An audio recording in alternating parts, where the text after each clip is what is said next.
થયું।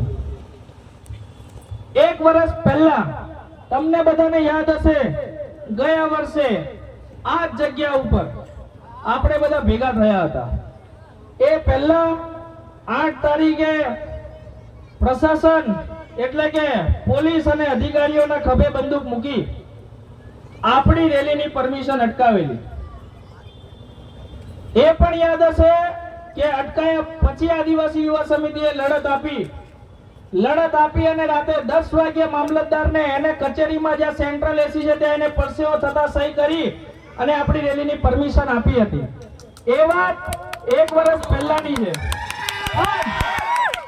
હવે એવું છે કે સમિતિ આવે છે, માથાકૂટ કરો નહીં, કણે એનું કામ કાઢીને આપતા રહો, ભેગા થતા જાય તે આપણાથી બીજે કદે પૈસા લેવાય નહીં, તો એ ઉભા હતા આપણાથી કશું હોવે નહીં।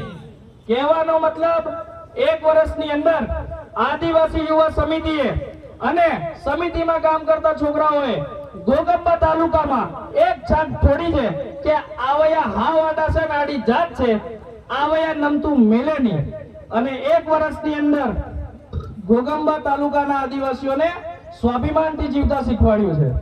એક સમય હતો આપણને રાઠવી નાયકડું ડામર્યું કરીને બોલાવતા હતા, કેટલાય અધિકારીઓ હતા, કેટલી કચેરીઓ હતી, અહીંયા આપણે આપણા ન્યાય માટે બી જતા હતા ને સાહેબ, ત્યારે હું લેવાયેલો છે, ચલ જા તને કોઈ બોલાયો એમ કરીને આપણને કહેતા હતા। પણ 1 વર્ષમાં આ બધું બંધ થયું છે।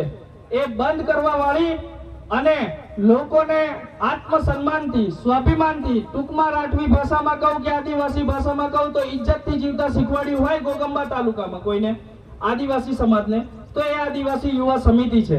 અને એ આદિવાસી યુવા સમિતિમાં મારી જેવા, મારથી નાના ઘણા એવા છોકરાઓ કામ કરી રહ્યા છે, જે લોકો સમાજ માટે અડધી રાતે, અને અમારા પ્રમુખ મહેન્દ્ર સાહેબ જે પહેલા બોલી ગયા, એ મહેન્દ્ર સાહેબનો મારે વ્યક્તિગત અનુભવ છે। 2 થી 3 વાર તો છે ને એમને ખાતી થાળી મેકીને સમાજ માટે દોડેલા છે।